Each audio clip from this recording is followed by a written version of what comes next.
स्वरूप में, गुण धर्म में अलग अलग हैं। कुछ गुण धर्म मिलते हैं,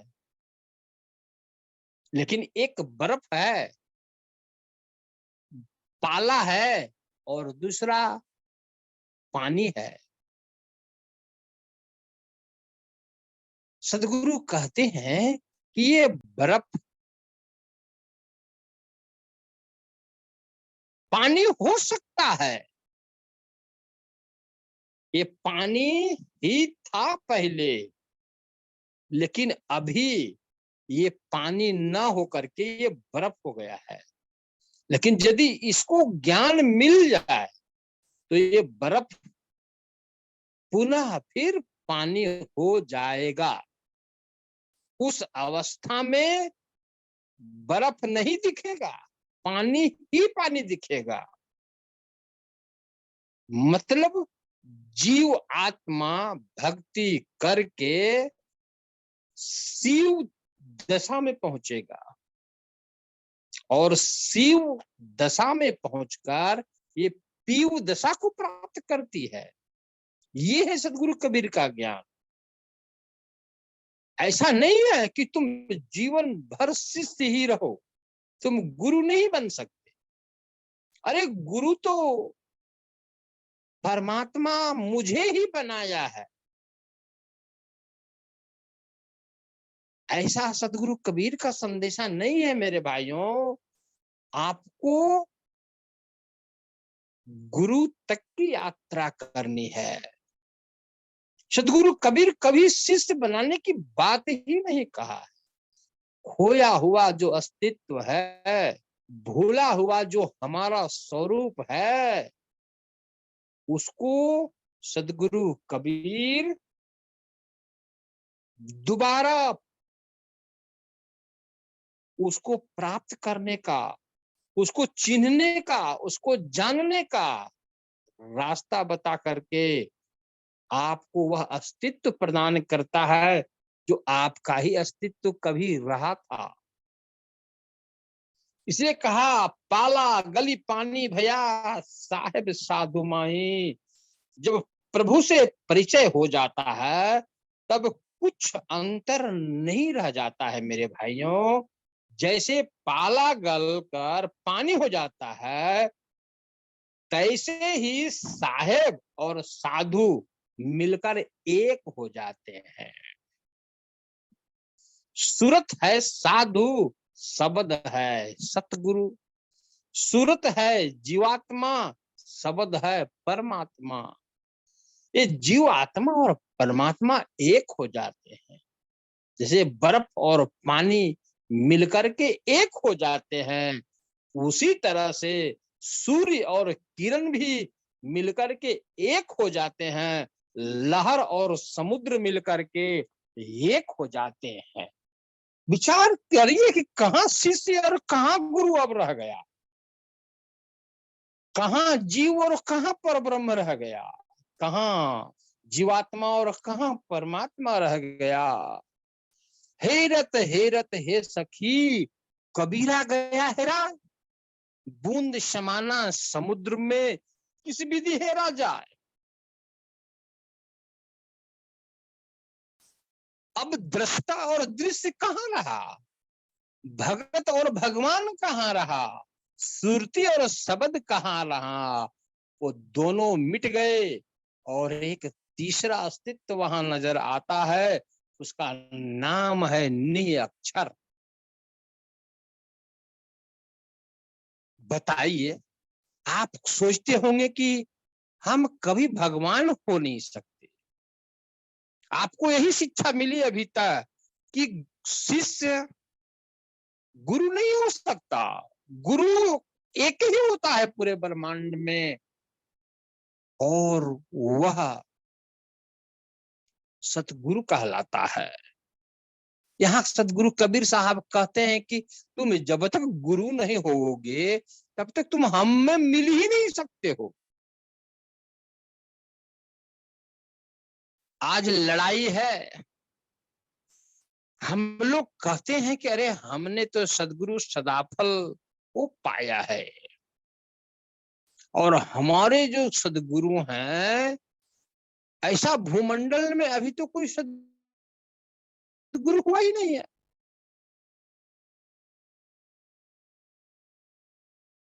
और गर्व से अपना परिचय देते हैं कि हम विहंगम योगी हैं। दूसरे लोग कहते हैं, अरे तुम क्या विहंगम योगी हो, खाक, तुमको कख भी पता नहीं। हम कबीर पंथी हैं, हम कबीर साहब का शिष्य हैं।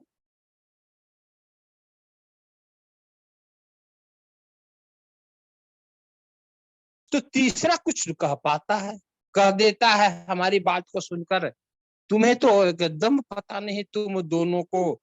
अरे हम तो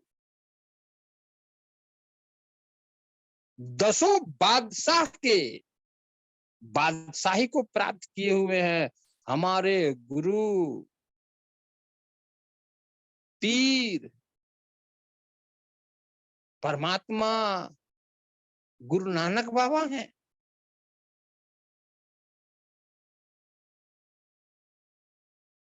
राम भगवान की भक्ति करने वाले, कृष्ण भगवान की भक्ति करने वाले कहते हैं कि खाक बात करते हो तुम, बड़ी बकबक कर रहे हो तुम। अरे क्या तुम्हारे गुरु भगवान हो सकते? तुम्हारा गुरु कैसे भगवान हो सकता? भगवान तो देखो, कृष्ण को देखो, हमारे राम जी को देखो, हमारे हनुमान जी को देखो। तुम्हें शर्म नहीं लगती है अपने को भगवान कहते हुए, गुरु की भगवान कहते हुए? गुरु कहीं भगवान होता है क्या? ये तो माँ के कोख से पैदा हुआ है। हमारा तो प्रकट भय दीन दयाला श्री राम के बारे में कहा गया, कृष्ण के बारे में कहा गया, तो कैसी बात करता है? ये लड़ाइयां है संसार में, ये लड़ाई है संसार में भाइयों। अपने धर्म के सामने संसार के लोग दूसरे धर्म को हे दृष्टि से देखते हैं, नीच दृष्टि से देखते हैं। मैं कहता हूं, अरे भाई, तुम भी थोड़ा भूल में हो, हम भी थोड़ा भूल में हैं, सभी भूल में हो। यदि सबों की भूल मिट जाए तो इस वसुंधरा पर एक ऐसा धर्म का स्थापना होगा, ऐसी परमात्मा की प्रागट्य होगा, जिसका प्रभाव, जिसका प्रकाश दसों दिशाओं में छलकता हुआ दिखाई देगा, सुख शांति प्रदान करता हुआ दिखाई देगा। वर्ग हो, द्वंद्व हो, मिट जाएगा, मजहब नहीं रहेंगे। एक नवीन, रूपांतरकारी, कल्याणकारी, क्रांतिकारी, अद्भुत और निराला, सब जीवों को सुख शांति देने वाला, सतलोक जाकर के परमात्मा को प्राप्त करने वाला धर्म नहीं होगा। ये संसार ही सतलोक हो जाएगा, ऐसा धर्म की उत्पत्ति हो जाएगा। और वह धर्म का नाम है सद्गुरु। वह वह अस्तित्व का नाम है सतगुरु, और वह संघ का नाम है सत्संग, और उसका प्रणेता का नाम है सदगुरु कबीर साहब। धरती हती नहीं पग धरू, धरती हती नहीं पग धरू, नीर नहीं तह नहाऊं, धरती हती नहीं पग धरू, नीरा नहीं कहाँ नहाऊं, माता ते जन्मया नहीं, क्षीर कहाँ ते खाऊं।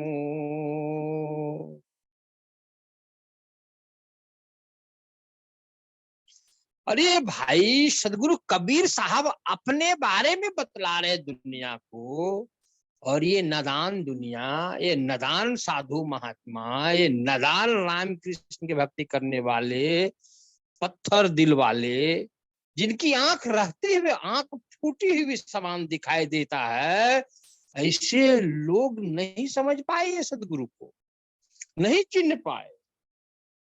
सदगुरु कबीर साहब कहते हैं कि मैं उस काल की बात कह रहा हूं, उस समय की बात कह रहा हूं जिस समय नासवान सृष्टि की रचना नहीं थी, भूल नहीं था, जीव भूल किए ही नहीं थे।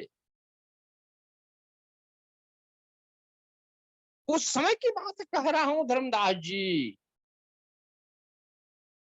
जब पग रखने को धरती भी नहीं थी और स्नान करने के लिए जल भी नहीं था, तथा माता का जन्म भी नहीं हुआ था, तो मैं दूध कहां से पान करता। यगन नहीं जहां तप करूं, नीर नहीं जहां नहाऊं, धरती नहीं जहां पग धरू, गगन नहीं तहां जाऊं, पांच तत्व गुण तीन के आगे मुक्ति मुकाम, अरे तहां कबीरा घर किया, गोरख दत्त राम। सदगुरु क्या कह रहे हैं? सदगुरु क्या कह रहे हैं? कबीर साहब अपना मकान का परिचय दे रहे हैं, अपना घर का परिचय दे रहे हैं, अपनी बंगला का परिचय दे रहे हैं, अपना महल का परिचय दे रहे हैं कि मैं कहाँ रहता हूं। और यह भी कहते हैं कि मेरा बंगला किसी ने नहीं देखा, न गोरख देखा, न दत्तात्रेय देखा, न राम जी देखे धनुष वाले, किसी ने नहीं देखा।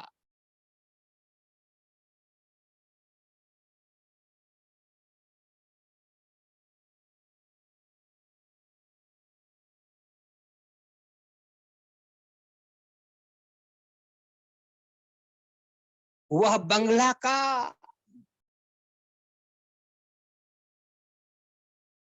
खबर किसी को नहीं है सृष्टि में।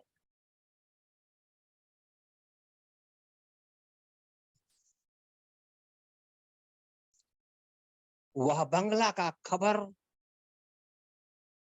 हम ही संसार वालों को देते हैं, हमारे अलावा कोई भी वह बंगला में प्रवेश नहीं कर पाता। हम जिसको लाइसेंस देंगे, हम जिसको ताला और चाबी का भेद देंगे, हम जिसको वहां तक पहुंचने का रास्ता बताएंगे, वही उस बंगला में पहुंच सकता है। अरे क्या सदगुरु कबीर साहब कोई बंगला बनाया क्या? आप क्या समझ रहे हो? किस बंगला की बात कर रहे हैं? आप क्या समझ रहे हो कि वो बंगला कहीं गुप्त स्थान में है क्या? वो बंगला 3 लोक के ऊपर में है क्या? वो 3 लोक से अलग दूरी है उस बंगला का। क्या ऐसा समझ रहे हो? अरे भाई, सदगुरु कबीर का बंगला, मतलब सदगुरु यही कह रहे हैं कि मेरा जो शाश्वत सनातन जो अस्तित्व है, सनातन मतलब क्या होता है? आप कहते हैं हम सनातन धर्म अवलंबी है। हिंदू धर्म सनातनी है, सबसे प्राचीन है, सबसे पुराना है। ये धर्म से ही सारे धर्म की उत्पत्ति हुई है, ऐसे ही ना आप लोग बोलते हो। हाँ भाई, ये सत्य है। लेकिन आपको समझ में भी नहीं आया कि आप क्या कहते हो। सनातन सदगुरु कबीर किसको कह रहे हैं? सनातन आत्मा को कह रहे हैं। आत्मा से पुराना तीनों लोकों में कोई नहीं है। आत्मा है, तभी आत्मा से ये संसार प्रकट हो गया।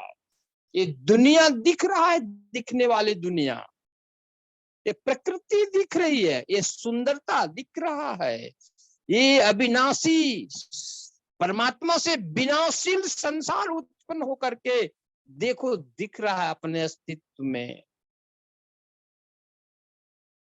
तो सबसे प्राचीन सबसे पुराना जो है वो मेरी आत्मा है, और वह आत्मा का जो सनातन गुण है वही उसका सनातन धर्म है। इसलिए आत्मा से श्रेष्ठ कोई धर्म नहीं है। आत्मा के अंदर जो गुण है वो गुण सनातन गुण है। और आप धर्म की बात करते हो, समझ में ही नहीं आता है कि ये सनातन का मतलब क्या होता है। आत्मा का हिसाब किसी के पास नहीं है, नहीं सनातन धर्म मानने वालों के पास है, न इनके प्रणेता राम कृष्ण के पास है, न ब्रह्मा विष्णु महेश के पास है, न मोहम्मद साहब के पास है, न जीसस क्राइस्ट के पास है। किसी के पास नहीं है आत्मा का हिसाब। इसकी जन्म कुंडली किसी के पास नहीं है। उसका ज्ञान उसी आत्मा को सिर्फ है कि हम कब से हैं, हम कहां से आए हैं, कैसे हम उत्पन्न हुए हैं, उसी को पता। वो आत्मा ही जानते हैं अपने बारे में, उसके बारे में कोई नहीं जान सकता। इसलिए सनातन, पुरातन, अनादि, सबसे पुराना कुछ है तो वह आत्मदेव है। ये सनातन की परिभाषा हुई। लेकिन वो सनातन को कौन जानता है जी? किसको मालूम वो सनातन है क्या, उसकी क्या आवश्यकता है? तो वह सनातन अमृत है। सनातन अमृत है, सनातन वैज्ञानिक है, सनातन सुख का सागर है, सनातन पुरातन है, सनातन सबसे पुराना है। और वह सनातन का जो सौंदर्य है, उसके भीतर जो आभा है,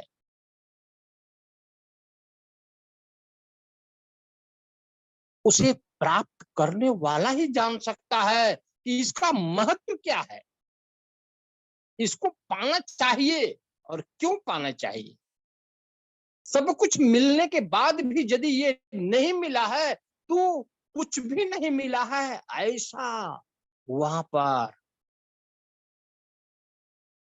एहसास होगा। इसीलिए वो विशेष सत्ता है वो सनातन। तब हम सनातन धर्म अवलंबी कहलाएंगे। यदि वो सत्य को नहीं पाए तो आप सनातन सनातन करके मर गए। सनातन का बोध ही नहीं हुआ कभी।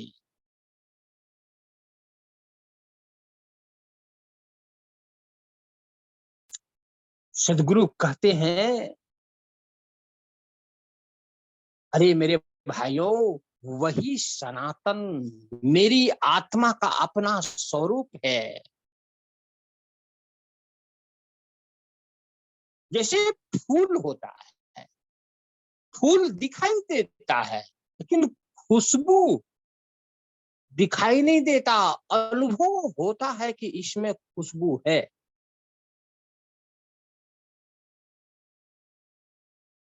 उसी तरह से फूल और खुशबू का जो संबंध है, जो रहनी कहनी है, उसी तरह से आत्मा और परमात्मा का रहनी कहनी है।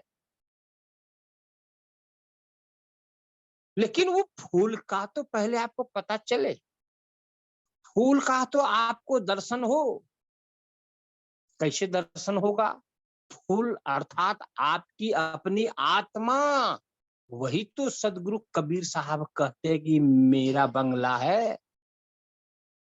और वो बंगला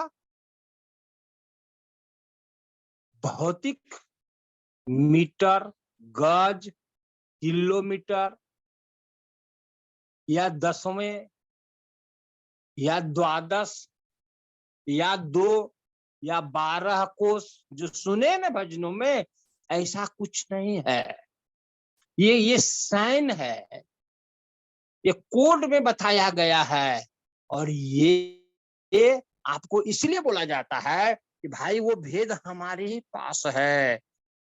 तुम नहीं जानते हो इसको, सिर्फ मैं ही जानता हूं, ताकि हम वो गुरु के पीछे लगे रहें। अरे वो 10 कोस पर भी नहीं है, वो 12 कोस पर नहीं है, वो 10 और 2 के भेद में भी नहीं है।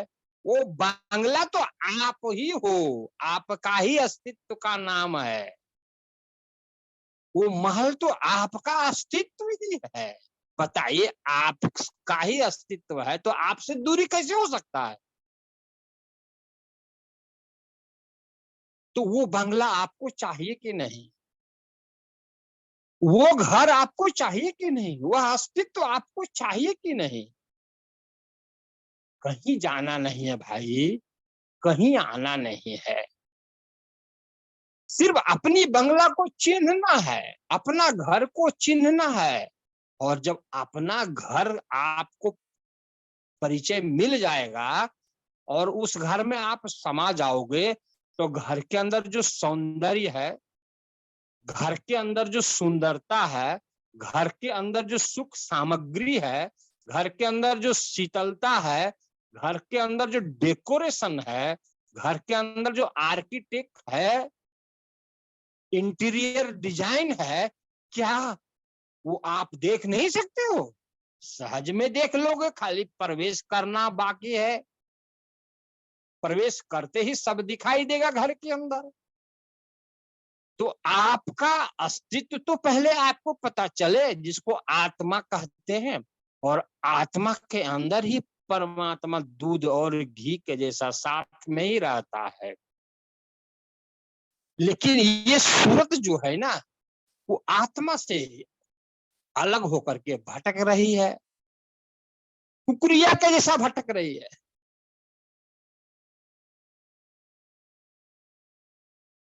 आत्मा को छोड़ती है और आत्मा के बाहर ये भटक रही है।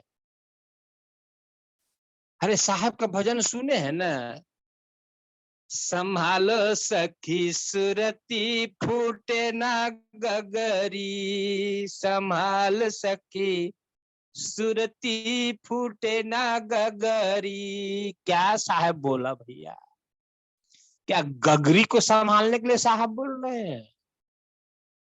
अरे वो तो साहब को पता था कि ये संसार की जो बहनें होती हैं, माताएं, ये जब पनघट से पानी लाती हैं घड़े में भर के, तो माथा पर घड़ा को रखती हैं और सहेलियों के साथ बात करते करते वो अपने घर तक पहुंचती हैं। और ये माताएं बड़ा कुशल होती हैं, बड़ा अपने कर्म में परिपक्व होती हैं। पानी से भरा हुआ घड़ा को हाथ भी नहीं लगाती है। और एक घड़ा तो ये साइड में गोद में लेके चलती हैं, और एक घड़ा सिर पर, और बातें भी सखियों के साथ करते हुए आगे बढ़ती हैं। घड़ा गिरता नहीं है, ना हाथ का घड़ा गिरता है, ना सिर का घड़ा गिरता है।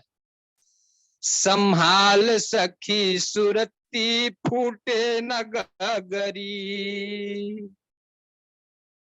अरे सदगुरु ने तो एक ही तीर से दो निशाना लगाया है यहाँ पर।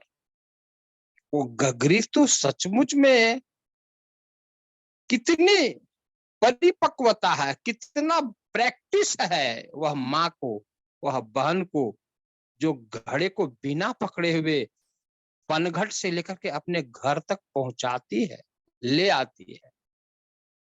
पकड़ती नहीं है, लेकिन सिर पर से गिरता भी नहीं है। बस पलट दो पासा। ये भौतिक जगत का सुघर खिलाड़ी है ये माता बहन, लेकिन एक आध्यात्मिक जगत का सुघर खिलाड़ी साधु होता है कि वो अपनी सुरती को, वो घड़ा जहां पर है, घड़ा को जैसे सुरती से पल पल देखते रहती है, चिताते रहती है, और उसको संयम करती है। पकड़ती भी नहीं है, लेकिन सब कुछ सुरती से करती है, ध्यान से, और घड़ा सुरक्षित पहुंचता है पानी के साथ। ठीक उसी तरह से आप अपनी सुरती को सदगुरु भूमि पर, शब्द गुरु भूमि पर सुरती को संभालना है, और सुरती को संभालते संभालते संभालते एक बार जरूर सदगुरु की कृपा से वो घड़ा दिख जाएगा आपको। वो घड़ा दिख जाएगा और घड़े में प्रवेश कर जाएगी ये सूरत। और जब घड़े में प्रवेश कर जाएगी तो घड़े के भीतर शीतल जल होता है।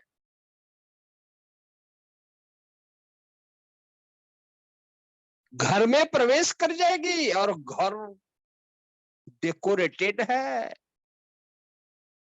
सौंदर्य से भरा हुआ है, विज्ञान और विज्ञान की कलाओं से ओतप्रोत है। अरे कहाँ कोई संसार में आर्किटेक्ट आज तक दिखाई दिया मुझे, जो उस शब्द के भीतर जो विज्ञानमय चित्र है, अस्तित्व है, जिसमें चेतना उभया उल्लंघिनी,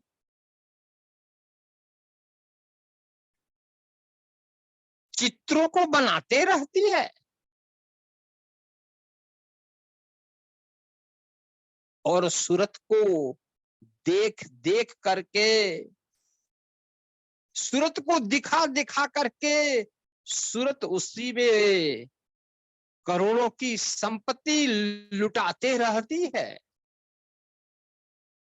स्वाति, सहजा, सिंधु, सर्वना, अंकुरा, सुदया, सुलीला, ये 7 दिव्य सुरतियां, 7 दिव्य वृत्तियों को वहां पर उत्पन्न कर करके ये सूरत को, ये जीव को परमात्मा से सुख देते रहती है। वो बंगला का सुख है, ये सुख कबीर साहब का सुख है। ये कबीर साहब ही जानते हैं सुख को। वह आपका ही तो अस्तित्व है, आत्मदेव आपका अस्तित्व है, आपका सनातन रूप है वह।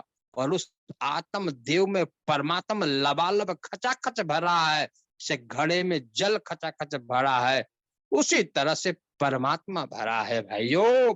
उसी का इशारा सदगुरु ने दिया। अरे कहाँ जाओगे,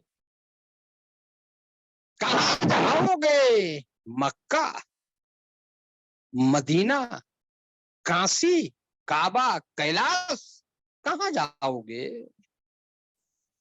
वहां तो उदासी के अलावा तुमको कुछ मिलेगा नहीं, थकावट के अलावा कुछ मिलेगा नहीं, धन हरना हरण के अलावा कुछ वहां मिलेगा नहीं। पाप और लाद के लाओगे दो चार मन, यात्रा करके कुछ मिलेगा नहीं। तीर्थ गए दुई जना, तीर्थ गए दुई जना, चित चंचल मन चोर। अरे ये को पाप न उतरा, उल्टी लाद के आया 10 मन और। यही तो आपके पूजा भक्ति तीर्थ का तो स्वरूप है। कहीं नहीं जाना है मेरे भाई, अपने में ही समाना है, और दूर नहीं नजदीक नहीं, वो तो आपका ही अस्तित्व है। इसी अस्तित्व को सदगुरु कबीर साहब कहते हैं, यह हमारी अपनी संपदा है। इसी का संदेशा, इसी का खबर लेकर के इस धरती पर आते हैं और कहते हैं यह अस्तित्व उस समय था जब धरती नहीं थी, पानी नहीं था, ना माँ थी, ना आसमान था, ना गगन था, ना 10 दिशाएं थी, कुछ नहीं था। उस समय भी वह अस्तित्व था।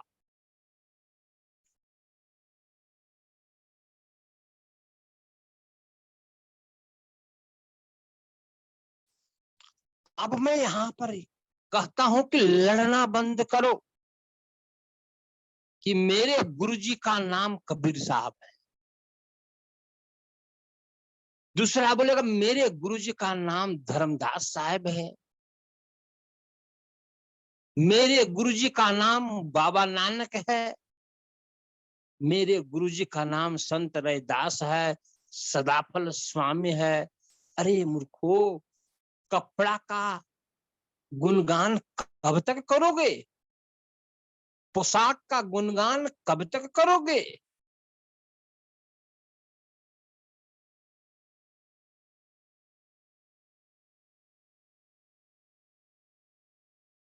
ये देह, ये 5 तत्व का देह का गुणगान कब तक करोगे?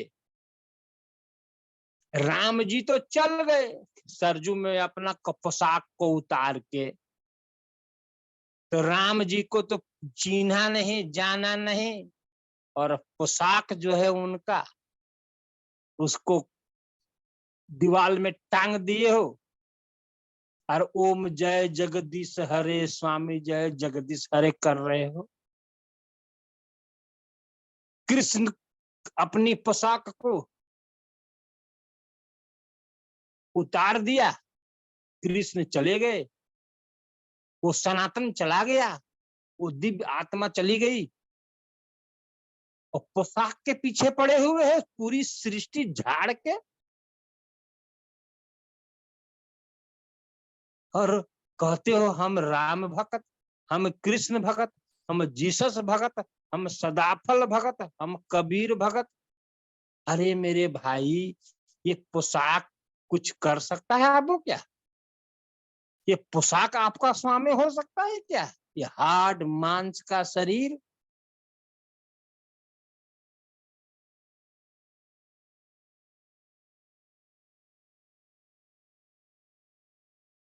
ये पोशाक के पीछे पड़े हुए, ये पोशाक आपका भगवान है क्या? कृष्ण भगवान कहते हैं अर्जुन, अरे कोई ऐसा समय नहीं था, कोई ऐसा युग नहीं था, कल्प मनवंतर नहीं था जिस समय तुम नहीं थे और हम नहीं थे। ये युद्ध की भूमि पर जो तुम्हारे रिश्तेदार है कौरव और पांडव, ये नहीं थे, अर्थात हमेशा थे ये।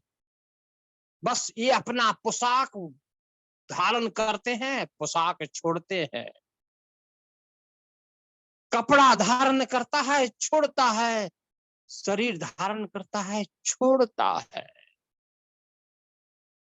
लेकिन किसी को पता नहीं कि कितने बार ये पोशाक धारण किए हैं, कपड़े को धारण किए हैं और छोड़े हैं। हमको पता है अर्जुन, तेरा और मेरा अनेक बार धरती पर जन्म हुआ है, पोशाक धारण किए हैं, लेकिन तुमको किसी भी पोशाक का ज्ञान नहीं है, किसी भी जन्म का ज्ञान नहीं है। हमको सारे जन्मों का ज्ञान है।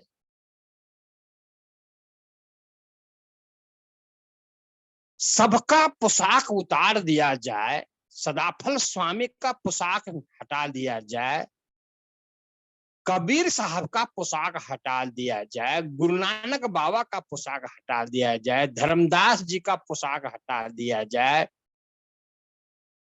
संत रैदास जी का पोशाक हटा दिया है, दादू साहब, गरीबदास साहब, चरण साहब, सहजोबाई, मीरा, तुलसी इत्यादि का पोशाक हटा दिया जाए, उसके बाद आपको बोला जाए कि अरे भाई जाके चिन्हो तो तुम्हारा वाला गुरु कौन है, तुम्हारा वाला गुरुजी कौन है। आप लोगों में किसी में मजाल के चिन्ह दोगे कि हमारा ये है गुरुजी, हमारा वो गुरुजी है?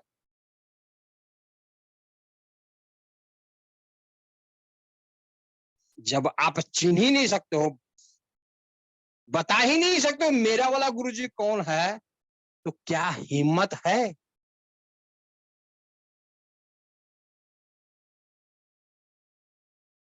कुछ बोलने को?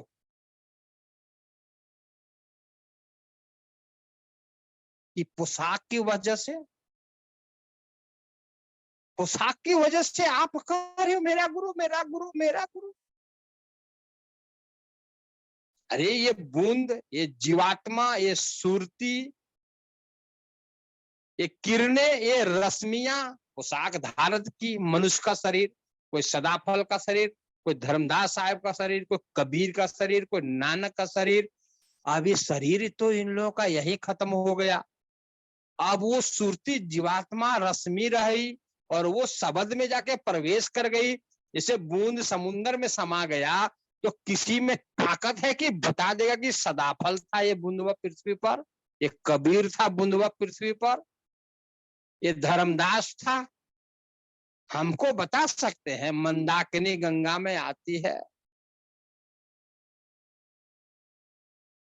जमुना, गंगा, ये सब, कृष्णा, कावेरी, सब नदियां का अलग अलग नाम है ना जी। भारत में तो बहुत सी नदियां हैं, लेकिन ये सब नदियां कहाँ मिलती है? ये सब नदियां जाकर के सागर में ही मिलती हैं। आप लोगों में से किसी में है ताकत कि ये नदी को अलग से निकाल के दिखा दोगे कि ये कृष्णा है, ये गंगा है, ये कावेरी है, ये नर्मदा है, ये मंदाकिनी है? है किसी में ताकत? जब तक समुन्द्र में नहीं मिले हैं तब तक खूब गाओ और बजाओ, अपना करो, अपना करो। जब सब ये समुन्द्र में मिल जाएंगे तो भाई किसी में ताकत नहीं कि कोई चिन्ह दे। उसी तरह से कबीर साहब भी उसी सागर में चले गए, धर्मदास साहेब भी उसी सागर में चले गए, सदाफल स्वामी भी उसी सागर में चले गए, नानक बाबा, गरीबदास साहेब, दादू साहेब, दरिये साहेब, ये सब उसी में वापस चले गए। और लड़ रहे हो आप यहाँ, सीना फुला के चलते हो कि हम अमुक का शिष्य हैं, हम अमुक का शिष्य हैं, मेरे गुरु के जैसा कोई तो हुआ नहीं, ऐसा कर रहे हो। बिन देखे उस देश को मिथ्याकरण विवाद वाली घटना में जी रहे हो, बकबक में जी रहे हो।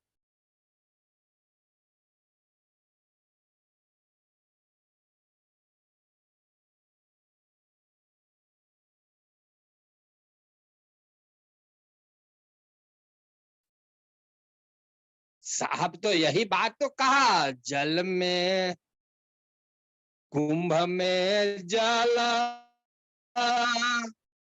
कुंभ में जल, जल में कुंभ, बाहर भीतर पानी। फिर कहता हूं, कुंभ में जल, जल में कुंभ, बाहर भीतर पानी। फूटा कुंभ जल जल ही समाना, यह तथ्य कथो ज्ञानी। अरे भाई, सभी घड़ा पानी से भरा हुआ है, और ये घड़ा को समुन्दर में रख दीजिए तो घड़ा का जो परिधि है, अस्तित्व है, वही तो सदाफल कहलाया, वही तो कबीर कहलाया, वही धर्मदास कहलाया। वो घड़ा के अस्तित्व को समाप्त हो जाने के बाद, घड़ा यदि फूट जाए, उसके बाद सभी घड़ा फूट जाए, उसके बाद नहीं, मैं सभी घड़ा फूट जाए, उसके बाद आप बता सकते हो कि कौन घड़ा में कौन पानी था? सभी पानी मिल गया समुन्दर में, सब समुन्दर हो गए। घड़ा का अस्तित्व ही अलग अलग दिखता था, घड़ा का अस्तित्व समाप्त होते ही एक ही हो गए।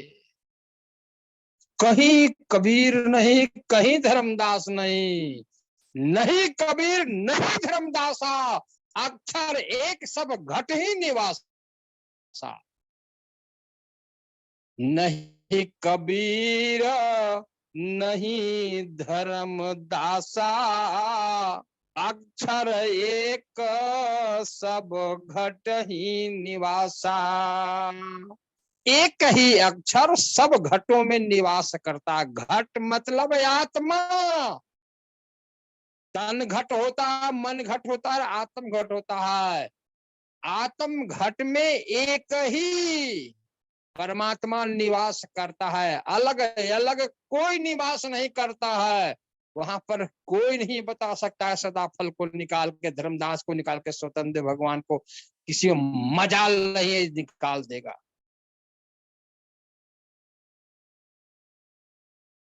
साहब ने कहा है, चली जो पुतली नोन की, था सिंधु के लेन, और आपुन गल पानी भई, को कहे उलट के बेन। ये नोन की पुतली का मतलब क्या होता है? ये नोन का ढेला, नमक का ढेला का मतलब क्या होता है? नमक का ढेला समुन्दर को देखने गई, थाह लगाने गई, उसकी विशालता, उसकी गहराई, उसकी गंभीरता, उसके रहस्य, उसके अस्तित्व को। लेकिन क्या हुआ, क्या पता चला कि ये ही समुन्दर हो गई। नमक का ढेला अपना अस्तित्व को खो दी, समुन्दर हो गई।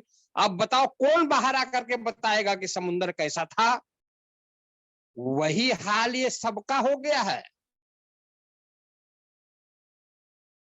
वही हाल ये सभी संतों का हो गया है।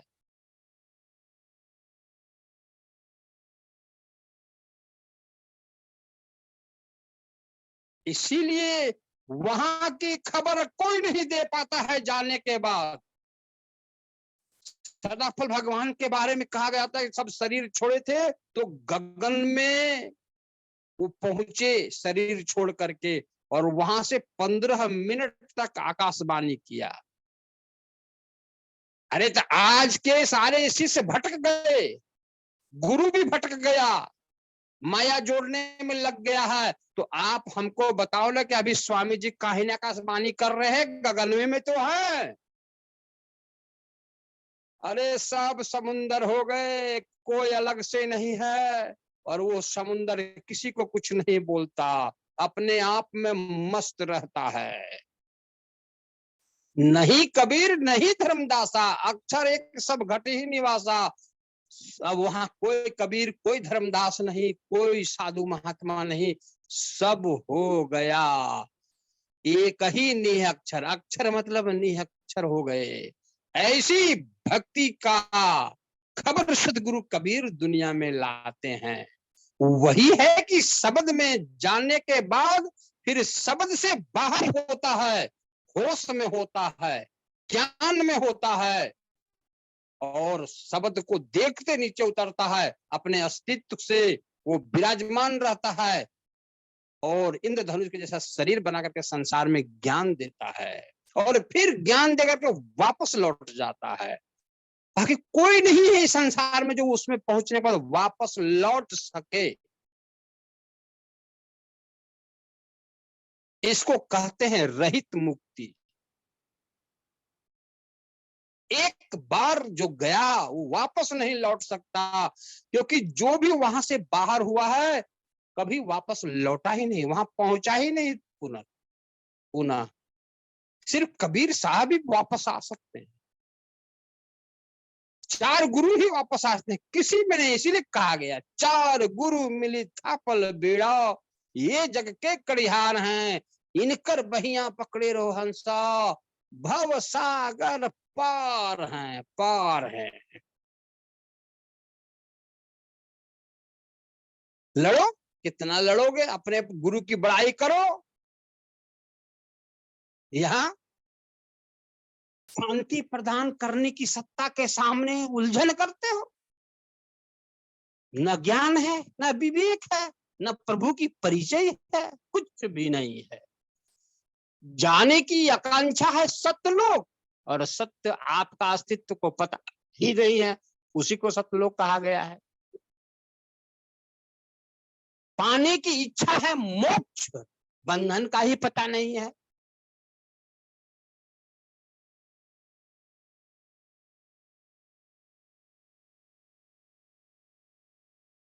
सब लोग विचार में रखे होगे द्वादश कोष क्या होता होगा भाई, जहां परमात्मा का निवास स्थान है, वो भेदवा कैसे मिलेगा। यहाँ तो गुरुजी जब कहते हैं मंच पर से 10 और 2 का भेद है, वो मेरे पास है, हमको विरासत में मिला है, तो हम लोग को छटपटी छुट्टा गरी भेदवा कब मिलेगा हमको। अरे मेरे भाई, ये सब जो भाषण है ना, कोई काम का भाषण नहीं है जीव कल्याण के लिए।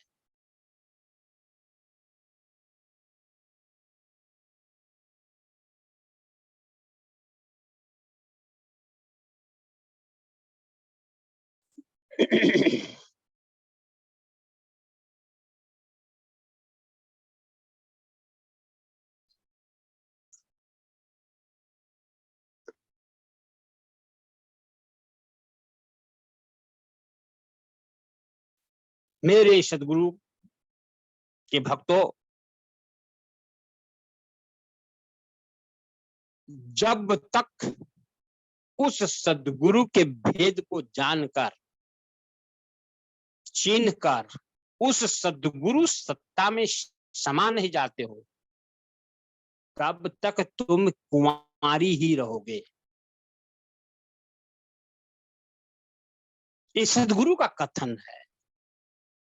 किसी भी कन्या का विवाह किसी भी योग्य वर के साथ हो जाता है, और विवाह होने के बाद उसका वर कन्या से दूर रहता है, तो कभी भी वो कन्या विवाहित नहीं माना जाता, विवाह का सुख उसको प्राप्त नहीं होता। मांग में सिंदूर पड़ जाने से क्या वो सुहागिन कहलाएगी?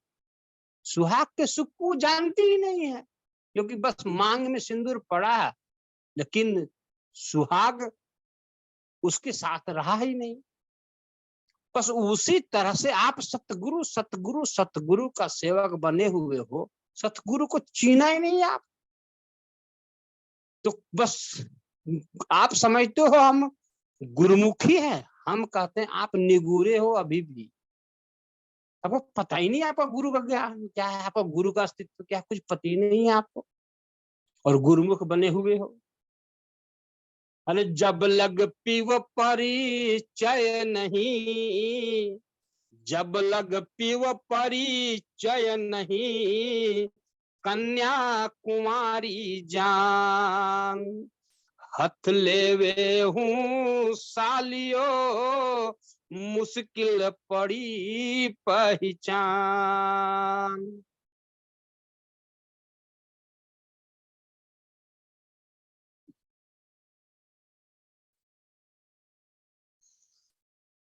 मेरे भाइयों,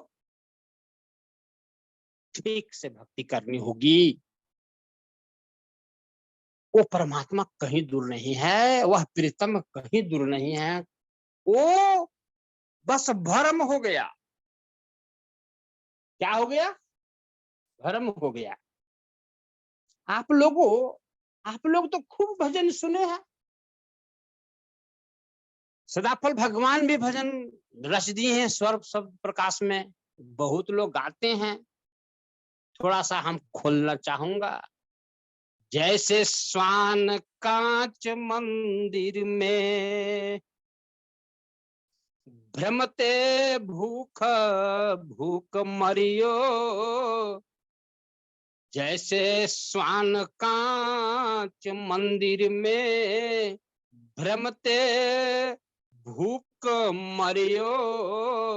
कहे कबीर नलनी के सुगना, तुम्हें कौन पकड़ियो। अरे मेरे भाइयों, सदगुरु कहते हैं कि कुत्ता शीश महल में एक बार छूट गया। नौकरों ने शीश महल के दरबार को बंद कर दिया। कुत्ता अब कमरे के अंदर शीश महल के भीतर ही चारों तरफ देखने लगा। अब जिधर दिखता था उधर कुत्ते ही कुत्ते उसको दिखते थे। शीशा के महल में क्या करेगा? तो कुत्ता बोला कि अरे आज मैं तो अनेक कुत्तों के बीच में घिर गया हूं, आज तो मेरा अंत होना निश्चित है। तो सोचता है मरना ही है तो क्यों ना बहादुरी के साथ मरूं। तो अपने ही परछाई से लड़ने लगता है। चारों शीशे के दीवार में वो अपने शरीर को मार मार के पूरे लहूलुहान कर देता है। कोई कुत्ता रहे तब तो लड़ेगा, जब ये भोंकता है तो परछाई भी भोंकता है, जब ये गुस्सा करता है तो परछाई भी गुस्सा करता है, ये दौड़ता है तो परछाई भी दौड़ता है। और अपना शरीर को शीशा में दीवार में तोड़ मार मार के तोड़ दिया। सदगुरु कबीर साहब तो सब कुछ कह दिए यहाँ पर, लेकिन प्यारे जान बिना भवधारा। गुरु भी आपका पगला, आपका संतो पगला, और आप शिष्य तो महापगला। गा के मर गए, समझ ही नहीं आया। सदगुरु कबीर साहब कहते हैं कि कोई दूसरा कुत्ता वहां रहे 10-20 गो तब तो, लेकिन वो कुत्ता को सिर्फ भ्रम हो गया है कि यहाँ मैं अनेक कुत्तों के बीच में घिर गया हूं, जबकि कोई कुत्ता वहां नहीं था, कुत्ता की परछाई था। अपनी परछाई को अन्य कुत्ता समझ करके लड़ना चालू किया और अंत में प्राणांत भी हो गया। उसी तरह से मेरे बंधुओं, आप अपनी परछाई में पड़ गए हो। आपन